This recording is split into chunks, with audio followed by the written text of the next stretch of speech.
नमस्कार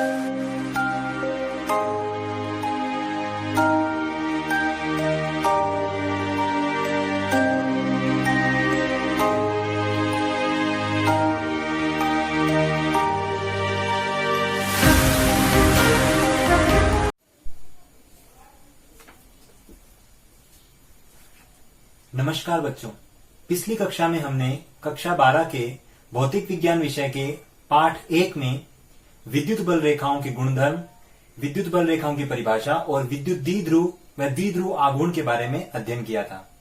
आज हम विद्युत द्विध्रुव की अक्षीय व निरक्षीय स्थिति में विद्युत क्षेत्र की तीव्रता का मान निकालेंगे। सबसे पहले हम विद्युत द्विध्रुव लेंगे और उसकी अक्षीय स्थिति पर और निरक्षीय स्थिति पर विद्युत क्षेत्र का मान या विद्युत क्षेत्र की तीव्रता का सूत्र व्युत्पन्न करेंगे। आज का टॉपिक शुरू करने से पहले हम सबसे पहले विद्युत द्विध्रुव का रिवाइज थोड़ा सा कर लेते हैं कि विद्युत द्विध्रुव क्या होता है। मैंने जैसे बताया था, आपके पास एक धनावेश और एक ऋणावेश का एक युग्म है। यदि आप समान परिमाण के दो आवेश जिनका मान समान हो, इसका मान भी Q है, इसका मान भी Q है, समान परिमाण के और विपरीत प्रकृति के आवेशों को यदि आप अल्प दूरी पर व्यवस्थित कर दो तो ये प्राप्त निकाय क्या कहलाएगा? विद्युत द्विध्रुव कहलाएगा। विद्युत द्विध्रुव। आज आपको क्या करना है, आपका उद्देश्य क्या है कि विद्युत द्विध्रुव के कारण आपको इसकी अक्ष पर, यहां पर अक्षीय रेखा पर, केंद्र से अक्षीय रेखा पर इधर या इधर, और केंद्र से निरक्षीय स्थिति पर, ये तो हो जाएगी अक्षीय स्थिति और ये हो जाएगी निरक्षीय स्थिति। इन निरक्षीय स्थिति और अक्षीय स्थिति पर आपको किसका मान निकालना है? विद्युत क्षेत्र, इलेक्ट्रिक फील्ड की इंटेंसिटी का सूत्र व्युत्पन्न करना है। ये हमारा आज का उद्देश्य रहेगा। आज का टॉपिक शुरू करने से पहले हम सबसे पहले विद्युत द्विध्रुव का सूत्र के बारे में थोड़ी स्टडी और कर लेते हैं। हमारे विद्युत द्विध्रुव आघूर्ण का सूत्र क्या था? P इज इक्वल टू क्या था? QD। P is a vector quantity जिसकी दिशा ऋणावेश से धनावेश की ओर होती है। Q क्या चीज है? Q हमारा आवेश है और D क्या है? इन आवेशों के मध्य की दूरी। तो इसका मात्रक क्या होगा? आवेश का मात्रक क्या होता है? कूलाम, और दूरी का मात्रक क्या होता है? मीटर। तो कूलाम इंटू मीटर हमारे विद्युत द्विध्रुव आघूर्ण का क्या हो जाएगा? मात्रक हो जाएगा। इससे हम इसकी यूनिट भी निकाल सकते हैं। आपको पता है आवेश की विमा मैंने क्या बताई थी? A1 T1। और D क्या चीज है? डिस्टेंस। डिस्टेंस की विमा क्या होती है? मीटर। तो दैट इज L1। तो आवेश की विमा तो हो जाएगी A1 T1 और D क्या चीज है? डिस्टेंस। डिस्टेंस की विमा क्या हो जाएगी? L1।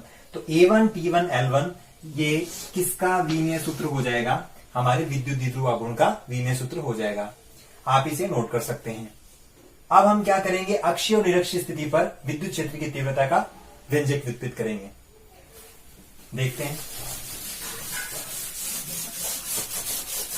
तो आइए शुरू करते हैं। टॉपिक का नाम लिखते हैं द्विध्रुव के अक्ष पर,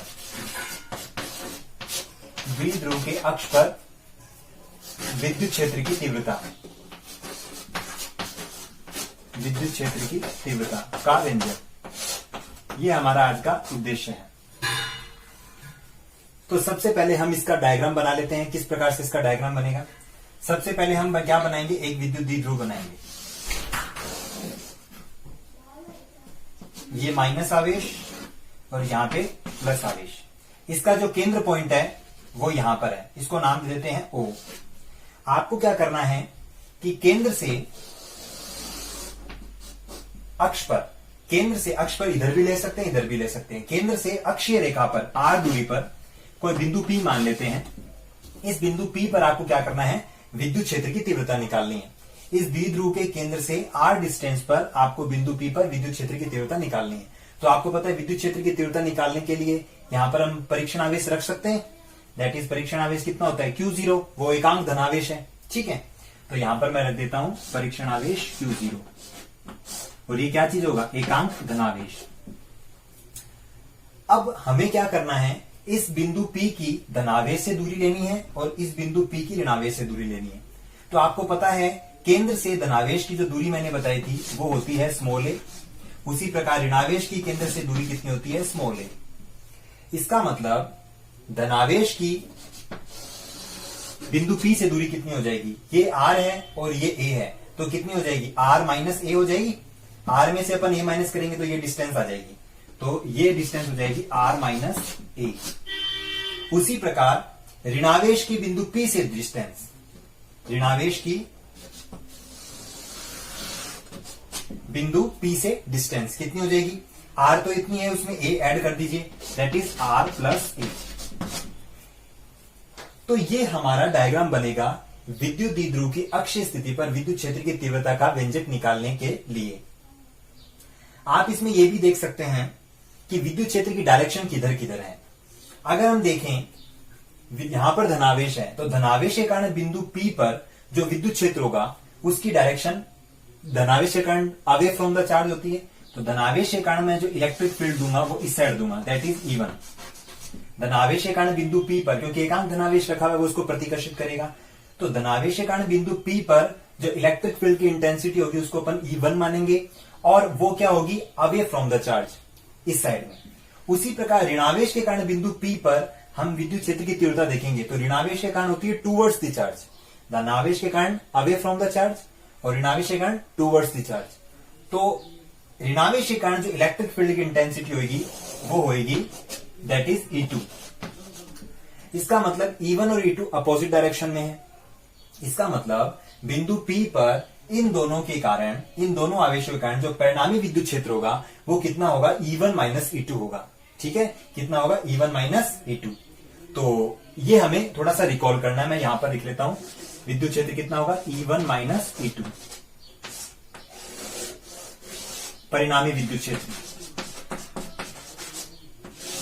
तो परिणामी इलेक्ट्रिक फील्ड यहां पर E1 प्लस के कारण होगा और E2 माइनस के कारण होगा, तो प्लस माइनस का साइन भी यहां पर आएगा। अब हमें पीछे वाले टॉपिक पे जाना पड़ेगा। हमने देखा था बिंदु आवेश के कारण R दूरी पर विद्युत क्षेत्र की तीव्रता का सूत्र क्या होता है, KQ by R square.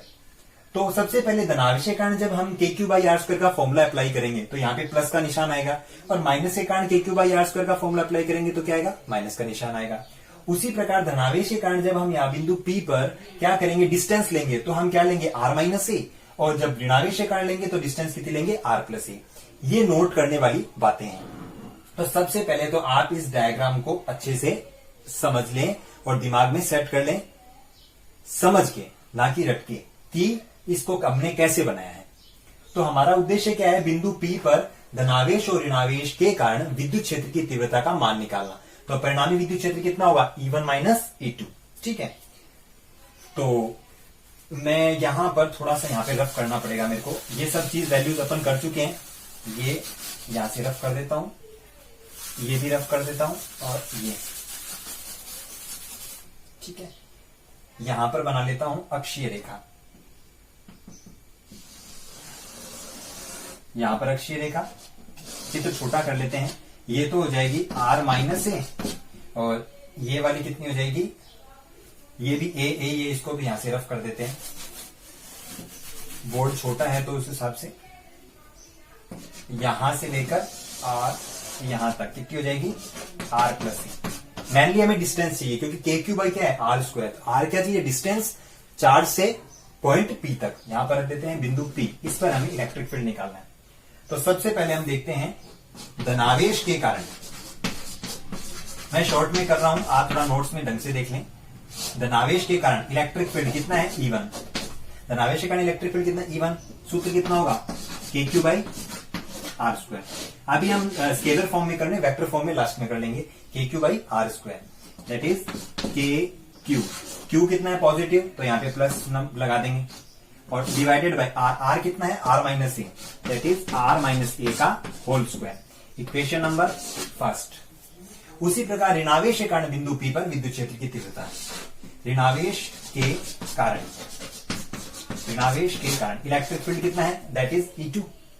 E2 कितना था, ऋणावेश के कारण कितना होगा, KQ by R square, KQ by R square. But यहाँ पे चिन्ह किसका आएगा, माइनस का, क्योंकि यहाँ पे चार्ज कितना है, minus, that is KQ by R। Distance कितनी है, R plus A, that is R plus A का होल स्क्वायर। Equation number 2। तो आपके पास E1 और E2 की वैल्यूज आ गई।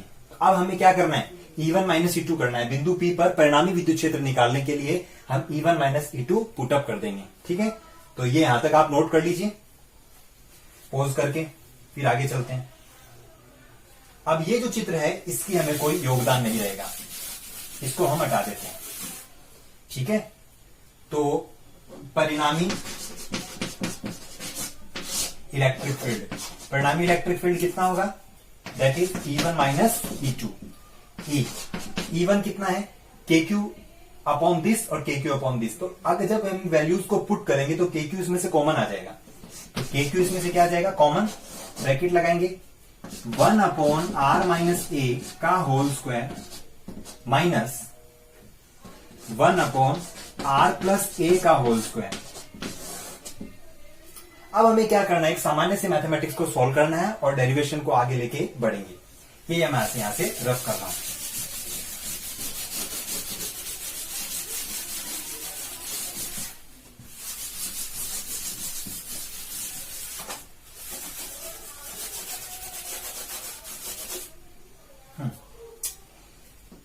इलेक्ट्रिक फील्ड E KQ,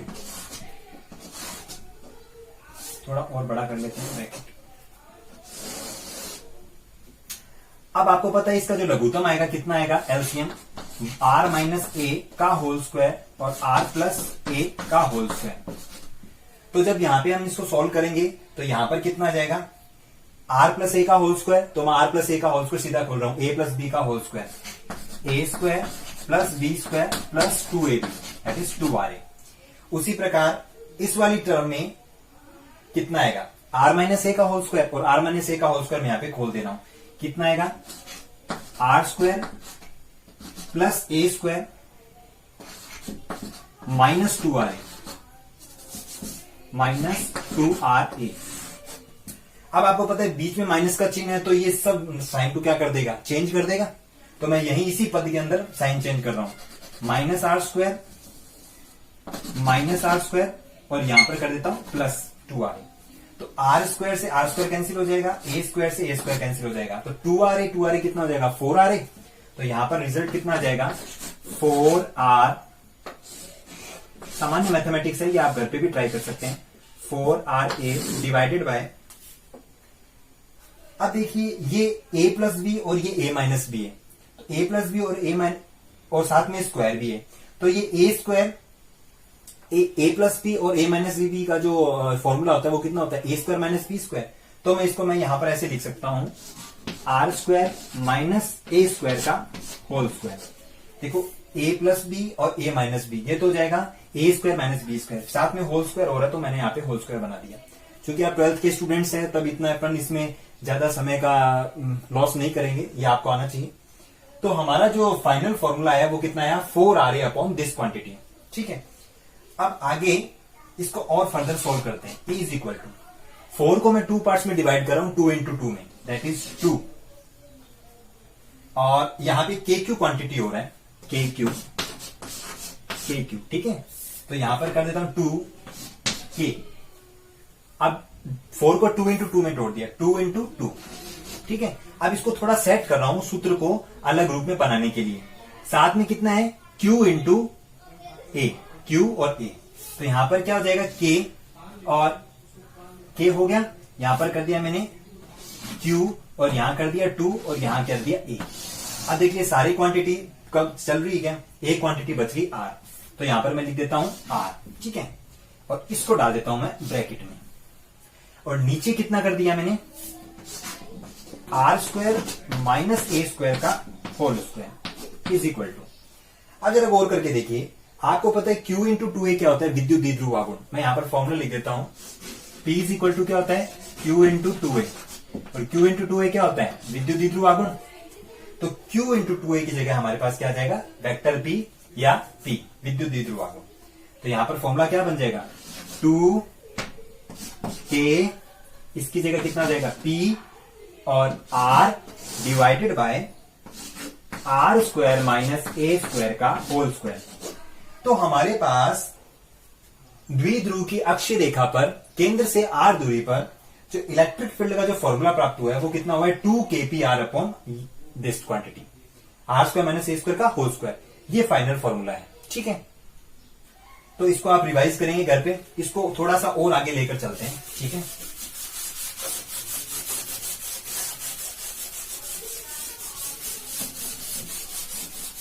सामान्य मैथमेटिक्स है, फॉर्मूला का हमारे के क्यू बाई आर स्क्वायर, और कुछ नहीं है।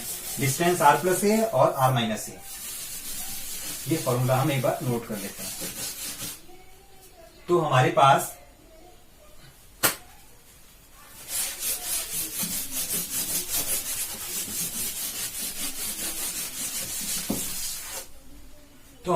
इलेक्ट्रिक फील्ड का जो फाइनल फॉर्मूला कितना प्राप्त हुआ, 2kpr अपॉन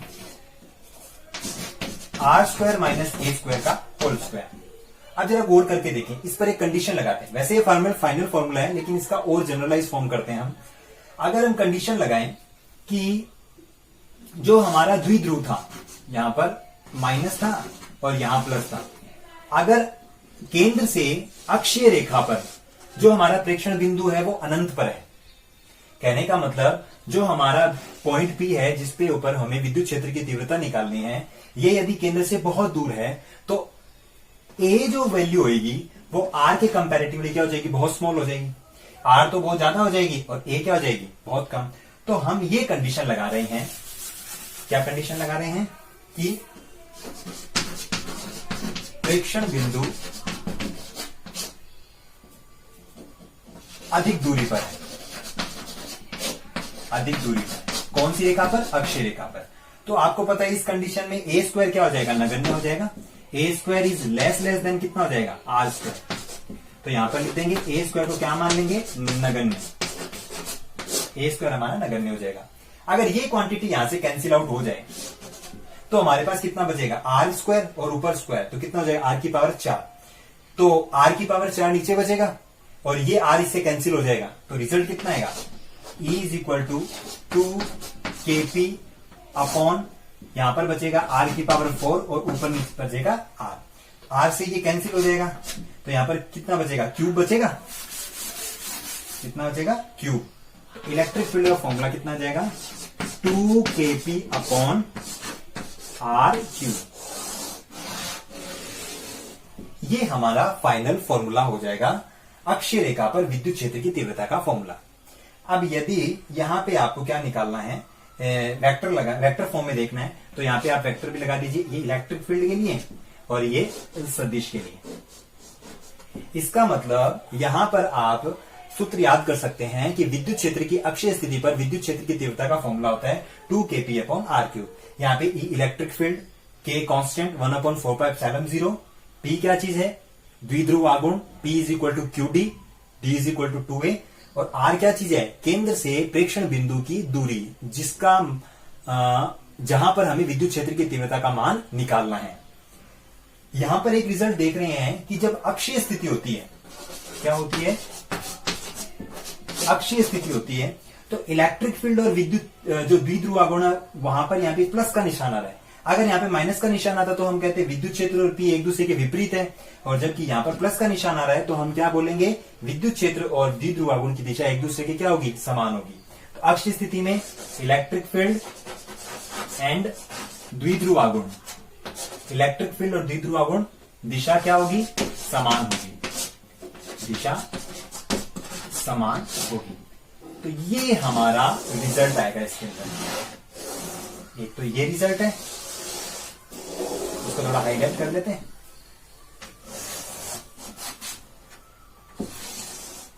और एक रिजल्ट आएगा दिस वन। तो आप ये देख लीजिए कि यदि अक्षीय स्थिति पर आपको विद्युत क्षेत्र की तीव्रता निकालनी है द्विध्रुव के कारण, तो फॉर्मूला हो जाएगा 2kp अपॉन आर क्यूब। और इलेक्ट्रिक फील्ड और जो आपका द्विध्रुव आघूर्ण है P फॉर डायपोल मोमेंट, उनकी दिशा क्या होगी, समान होगी। तो आप इस डेरिवेशन को एक दो बार घर पे प्रैक्टिस करें, यह आज का आपका होमवर्क भी होगा। ठीक है, आप इसे नोट कर सकते हैं।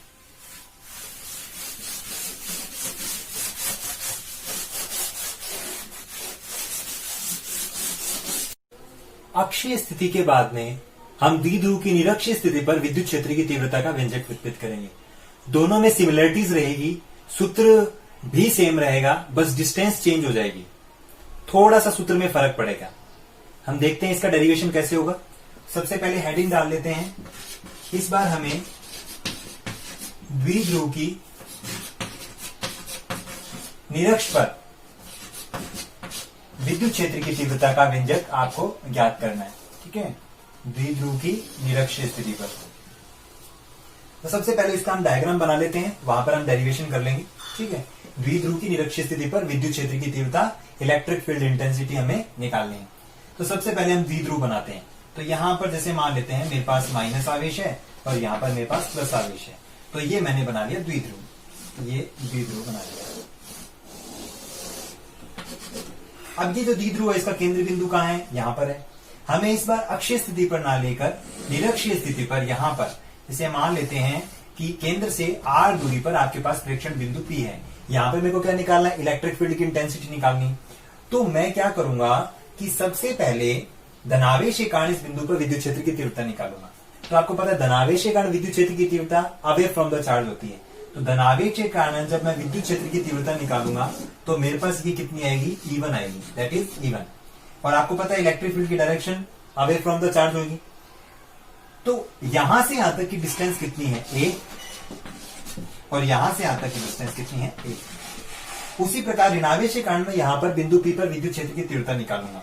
ऋणावेश के कारण विद्युत क्षेत्र की तीव्रता ये, लेकिन डायरेक्शन कहां होगी, माइनस चार्ज की तरफ होगी, क्योंकि आपको पता है माइनस चार्ज के कारण टूवर्ड्स द चार्ज होती है इलेक्ट्रिक फील्ड की डायरेक्शन।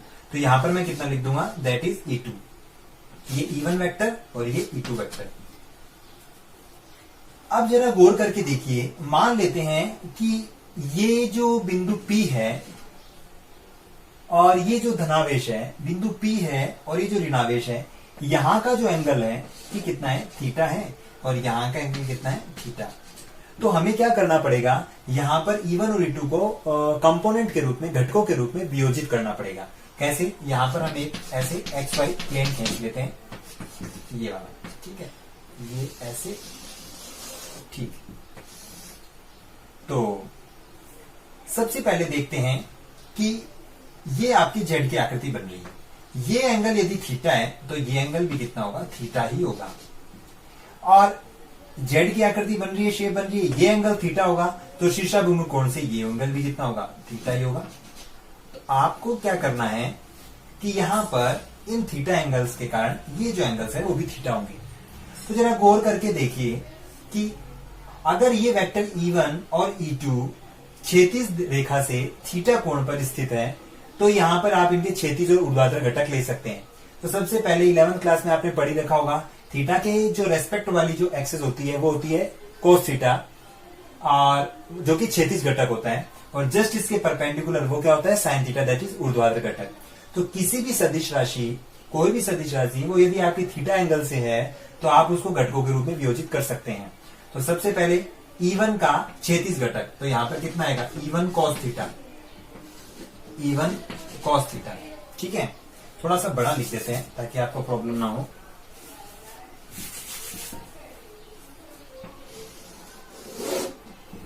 यहां पर E1 का क्षैतिज घटक, that is E1 cos theta.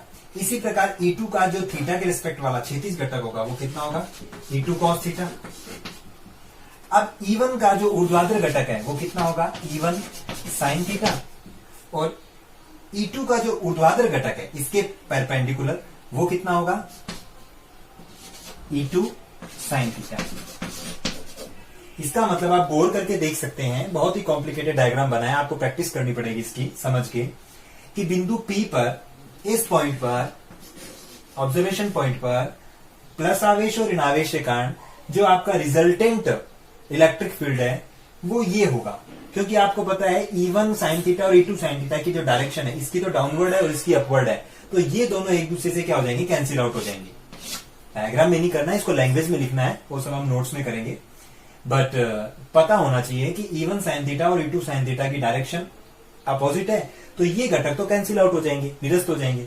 तो बिंदु P पर धनावेश और ऋणावेश के कारण जो परिणामी विद्युत क्षेत्र होगा वो इस डायरेक्शन में प्राप्त होगा। तो यहां पर मैं लिख लेता हूं परिणामी, जैसे उसमें लिखा था, परिणामी जो इलेक्ट्रिक फील्ड होगा वो कितना होगा, that is E1 plus E2 और साथ में कितना है, कोस थीटा,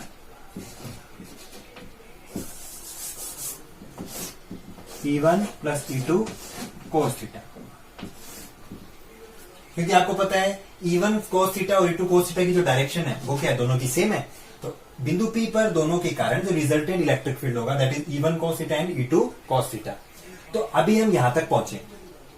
अब हम क्या करेंगे, बिंदु P पर धनावेश कण ऋणावेश कण इलेक्ट्रिक फील्ड निकाल लेंगे, जैसे पहले निकाला था KQ/R² से। फिर वैल्यू पुटअप करके cos थीटा की वैल्यू इस डायग्राम से निकाल के और आगे इस डेरिवेशन को हम सॉल्व कर लेंगे। तो अभी हमारा एम क्या होगा, इस डायग्राम से E1 की, E2 की और cos थीटा की वैल्यूज निकालना। ठीक है, तो चलिए स्टार्ट करते हैं डेरिवेशन। सबसे पहले प्लस आवेश कारण इलेक्ट्रिक फील्ड कितना था, E1 कितना था, KQ/R², KQ/R²। तो यहां पर लिखेंगे KQ/R²। अब जरा गौर करके देखिए डिस्टेंस कितनी है, ये वाली। आपको पता है ये त्रिभुज बन रहा है, समकोण त्रिभुज, दिस वन और दिस वन। ये R है और ये A है, तो ये वाली जो साइड होगी, इसका डायग्राम यहां बना लेते हैं हम। ये यदि A है, ये यदि R है, तो ये कितनी होगी, R² प्लस A², और वो भी किसमें होगी, रूट में। तो कर्ण का स्क्वायर बराबर आधार का स्क्वायर प्लस लंब का स्क्वायर, ये डिस्टेंस। ये वाली डिस्टेंस और ये वाली डिस्टेंस आपके पास कितनी आएगी, R² माइनस A² का बेस। ठीक है, तो ये डायग्राम भी हम यहाँ पे बना लेते हैं। अब हमारे पास ये डिस्टेंस आ चुकी है, क्योंकि हमारा फॉर्मूला था KQ/R²। तो डिस्टेंस कितनी आ गई हमारे पास, ये वाली डिस्टेंस कितनी आ गई, रूट में R² प्लस A²। तो यहां मैं लिखता हूं R² प्लस A² का रूट, और फिर उसका कर देता हूं स्क्वायर, क्योंकि KQ/R²। तो आपको पता है रूट इंटू रूट कैंसिल हो जाता है, जैसे √2 इंटू √2 होता है। तो वहां पर नीचे जो हमारे पास फाइनल क्वांटिटी बचेगी वो कितनी होगी, E1 is equal to KQ/R² plus A²। ये आएगा इक्वेशन नंबर फर्स्ट। ये जो E1 है ये प्लस के कारण है, इसी प्रकार हम माइनस के कारण भी यहां पर लेंगे, लेकिन यहां पर चिन्ह माइनस का नहीं लिया जाएगा जैसे हमने वहां पर लिया था अक्षय रेखा पर, क्योंकि यहां पर हम डायरेक्शन ऑलरेडी इंक्लूड कर चुके हैं डायग्राम में। वहां पे हमने डायग्राम में डायरेक्शन इंक्लूड नहीं की थी। तो यहां पर जो ऋणावेश के कारण है, ऋणावेश के कारण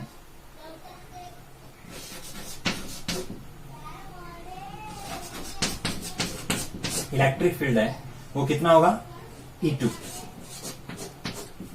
E2 भी सेम ही होगा, कैसे देखो, आवेश तो सेम ही है, KQ/R², K सेम है, Q सेम है, डिस्टेंस भी सेम है, तो E2 भी इतना ही होगा। कितना होगा, KQ/R² प्लस A²। इनको हम ब्रैकेट्स में डाल देते हैं, इक्वेशन नंबर 2। इसका मतलब हमारे पास E1 E2 की वैल्यूज निकल चुकी है, दिस वन और दिस वन। अब हमें cos थीटा की वैल्यू निकालनी है, तो हम क्या करते हैं कि इस डायग्राम से हम cos थीटा की वैल्यू निकाल सकते हैं। ठीक है, तो जरा गौर करके देखते हैं, ये हमारे पास है एंगल थीटा, तो इसी के सामने यहाँ पे cos थीटा भी निकाल लेते हैं। cos थीटा क्या होता है, लाल बटा काका से निकालिए। cos थीटा क्या होता है, लाल बटा काका से आधार बटा कर्ण। तो आपको पता है कि जो आधार है वो कितना है, A, आधार है A, और कर्ण कितना है, दिस वन।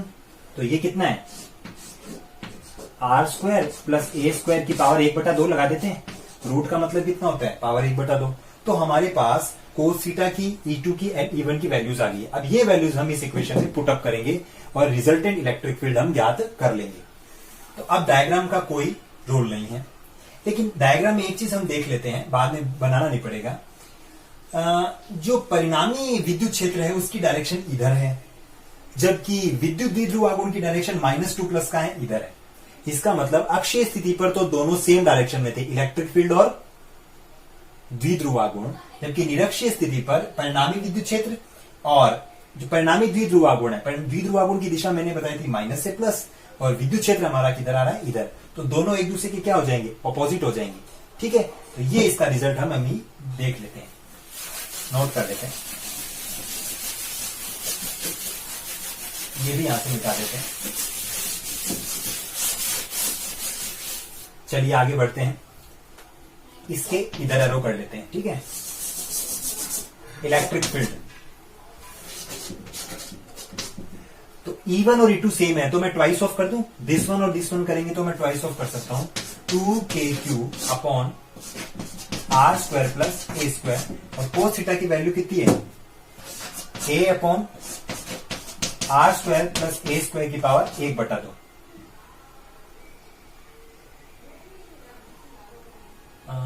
एक बटा दो, ठीक है। कुछ मिसप्रिंट तो नहीं है, ये सही है, 2KQ upon R square plus A square, और हाँ सही, ठीक। तो जरा गौर करके देखिए, Q इंटू 2A मैंने क्या बताया था, Q इंटू 2A मैंने क्या बताया था, P बताया था आपको, द्विध्रुव आघूर्ण, है ना। तो Q इंटू 2A कितना बन जाएगा, P बन जाएगा, और K यहां पर आपके पास पड़ा है, तो KP, यहां पर एक क्वांटिटी मिस लग रही है,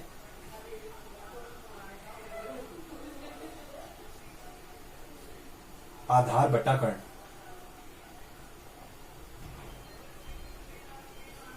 नहीं सही है। तो KP अपॉन, अब देखिए दिस और दिस, इसको हम मल्टीप्लाई करेंगे तो पावर 1 और 1/2 कितनी हो जाएगी, 3/2, तो यहां पर आ जाएगी R square plus A square की पावर 3/2। तो ये हमारा फाइनल फॉर्मूला है निरक्षीय स्थिति पर। आप वेक्टर लगाना चाहो तो लगा सकते हो, ये लीजिए, ये भी ये है, ये भी है, ठीक है ना। और निरक्षीय स्थिति पर हमारे पास विद्युत क्षेत्र की तीव्रता का फॉर्मूला है E is equal to KP upon R square plus A square की पावर 3/2। तो यहां पर R है प्रेक्षण बिंदु से दूरी, प्रेक्षण बिंदु की दूरी किससे, केंद्र बिंदु से।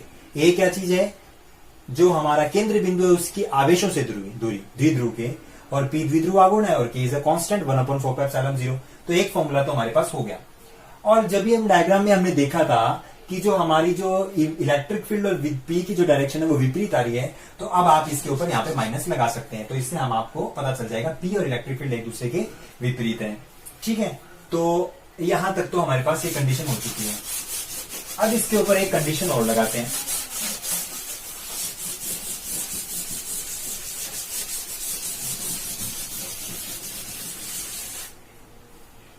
कंडीशन ये है कि पिछली बार जैसे हमने A स्क्वायर को नगण्य किया था, इस बार भी हम क्या करेंगे, A स्क्वायर को नगण्य करेंगे। कैसे करेंगे, देखिए हम क्या करेंगे, जो हमारा द्विध्रुव था उसके केंद्र से जो प्रेक्षण बिंदु लिया है P, वो हम अनंत पर ले लेंगे, बहुत दूर। तो A की तुलना में R बहुत ज्यादा हो जाएगा, A क्या हो जाएगा, नगण्य हो जाएगा। तो हम यहां पर लिख सकते हैं A स्क्वायर को हम क्या मानेंगे, नगण्य मानेंगे। तो नगण्य मानने तक हमारे पास फॉर्मूला अलग रूप में कन्वर्ट हो जाएगा। क्या हो जाएगा, electric field is equal to minus का KP अपॉन A स्क्वायर को यहां से हटा दीजिए, तो यहां पर जब देखेंगे तो यहाँ पे R स्क्वायर के R की पावर 3/2, तो 2 से 2 कैंसिल हो जाएगा, और हमारे पास क्या बचेगा, R3। तो हमारे पास दो फॉर्मूले यहां पर आएंगे, एक तो दिस वन और एक दिस वन। तो जरा गौर करके देखिए, अक्षीय स्थिति पर जो विद्युत क्षेत्र की जो तीव्रता थी वो थी 2KP अपॉन R3, और निरक्षीय स्थिति पर है KP अपॉन R3। कुछ सिमिलरिटीज है। इसका मतलब अक्षीय स्थिति पर विद्युत क्षेत्र की तीव्रता में 2 का फैक्टर आया था मल्टीप्लाई में, और इसमें 2 का फैक्टर नहीं आएगा। तो हमारे पास अक्षीय स्थिति पर विद्युत क्षेत्र की तीव्रता का फॉर्मूला 2KP अपॉन R3 और निरक्षीय स्थिति पर KP अपॉन R3 प्राप्त हुआ, ठीक है। और माइनस चिन्ह का मतलब, यहाँ पे माइनस चिन्ह है, वहां प्लस चिन्ह था, वहां पर इलेक्ट्रिक फील्ड और P दोनों सेम डायरेक्शन में थे। ये आज आपका होमवर्क भी है कि आप इसको चेक करके देखेंगे उस सूत्र से कि इलेक्ट्रिक फील्ड और P अक्षीय और निरक्षीय स्थिति में किस प्रकार से समान है, किस प्रकार से विपरीत है। ये आज आपका होमवर्क भी होगा, और ये डेरिवेशन तो आपको प्रैक्टिस करना ही है। तो ये फॉर्मूले आपको याद हो चुके हैं। अगर मैं इन दोनों डेरिवेशन का निचोड़ निकालूं तो आप ये लिख सकते हैं, इलेक्ट्रिक फील्ड जो अक्ष पर है वो इलेक्ट्रिक फील्ड जो निरक्ष पर है। आपको पता है अक्ष पर विद्युत क्षेत्र की तीव्रता निरक्ष पर विद्युत क्षेत्र की तीव्रता की कितनी गुनी है, 2 गुनी, क्योंकि वहां यहां पर 2 नहीं है और वहां पर 2 था, तो ट्वाइस का फैक्टर आएगा। तो आपके पेपर में ऐसे भी आ सकता है, सिद्ध कीजिए this show that electric field on the axis line is equal to the electric field and perpendicular line twice के फैक्टर से, ठीक है ना। तो अक्षीय रेखा पर विद्युत क्षेत्र की तीव्रता निरक्षीय रेखा पर विद्युत क्षेत्र की तीव्रता से ट्वाइस के फैक्टर से मल्टीप्लाई होती है, 2 गुना होती है, ठीक है। या आप ऐसे भी बोल सकते हैं ई निरक्ष कितना होता है, अक्ष का आधा, ऐसे भी हो सकता है अक्ष का हाफ होता है। तो ये चीज आपको देखनी है। तो आज की क्लास में हमने क्या देखा कि द्विध्रुव के अक्ष और निरक्ष पर आपने विद्युत क्षेत्र की तीव्रता के सूत्र निकाले, 2kp/r³ और kp/r³। आज आपको 2 न्यूमेरिकल भी करने हैं होमवर्क में, जरा गौर करके देखें क्या न्यूमेरिकल है। आगे की कक्षा में हम इनको सॉल्व भी करेंगे। फर्स्ट न्यूमेरिकल, आपके पास Na+ और Cl- एक मॉलिक्यूल है, NaCl का एक अणु। तो NaCl का जो अणु है हमारे पास जो NaCl का अणु है, तो इसके अंदर आपको क्या करना है, द्विध्रुव आघूर्ण का मान निकालना है, P की वैल्यू निकालनी है। आपको P की वैल्यू निकालनी है। कंडीशन क्या है कि जो बीच में डिस्टेंस है D, वो कितनी दे रखी है, 1 एंगस्ट्रॉम। तो आपको फॉर्मूला बताया मैंने, P = कितना है, QD। थोड़ा हाईलाइट कर दे रहा हूं। डिस्टेंस तो 1 एंगस्ट्रॉम है, एंगस्ट्रॉम होती है 10⁻⁻10 मीटर, और आवेश कितना है, प्लस और माइनस। तो ये आप जरा बोल करके देखेंगे यहाँ पे क्या वैल्यू पुटअप करेंगे, आपके पास रिजल्ट आ जाए। तो पहला क्वेश्चन है, Na+ और Cl- का जो मॉलिक्यूल है, उनके जो बीच की डिस्टेंस है वो तो 1 एंगस्ट्रॉम है लगभग, और P की वैल्यू निकालनी है, द्विध्रुव आघूर्ण की आपको वैल्यू निकालनी है। जबकि फॉर्मूला कितना है, P = QD। आवेश की वैल्यू क्या रखनी है वो आप देखेंगे। सेकेंड न्यूमेरिकल,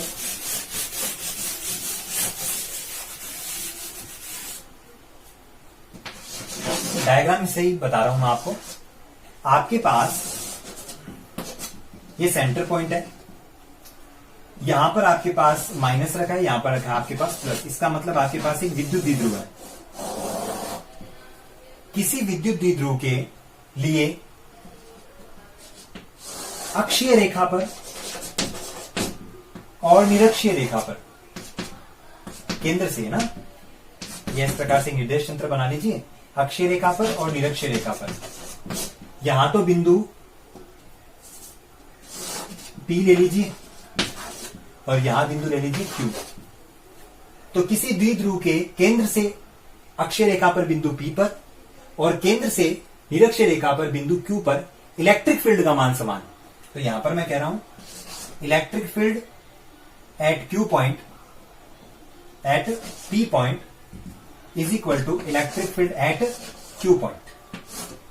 ये कंडीशन है, ये मैं दे रहा हूं क्वेश्चन में कि बिंदु P पर और Q पर आपको क्या करना है कि इलेक्ट्रिक फील्ड की वैल्यू सेम दी गई है। तो आपको निकालना क्या है कि जो यहां से यहां तक की जो दूरी है ये कितनी मान लेते हैं x, और यहां से यहां तक की जो दूरी है वो कितनी मान लेते हैं y। x और y दूरियां तो अलग अलग होगी, आपको पता है। तो इस कंडीशन को देखते हुए आपको क्या करना है, ये जो दूरियां हैं इनका अनुपात निकालना है, x/y का वैल्यू निकालनी है कि x/y की वैल्यू क्या होगी। ये आपका होमवर्क होगा। अगली कक्षा में इसको डिस्कस भी करेंगे, और इतने सिंपल न्यूमेरिकल है, मेरे हिसाब से हो जाएंगे, ठीक है। तो आप घर पे ऑनलाइन क्लास को रेगुलर लेते रहें, जो होमवर्क आपको दिया जाए कंप्लीटली उसको अच्छी तरीके से करें, नोट्स बनाएं। वैसे आपको सिस्टमेटिक तरीके से नोट्स प्रिपेयर करवाए जा रहे हैं। अगर आप इसको देख के, अगर आप अपनी बुक को भी थोड़ा बहुत देखेंगे तो आपके अच्छे से नोट्स प्रिपेयर हो जाएंगे और बढ़िया तरीके से आपके चैप्टर क्लियर होते जा रहे हैं।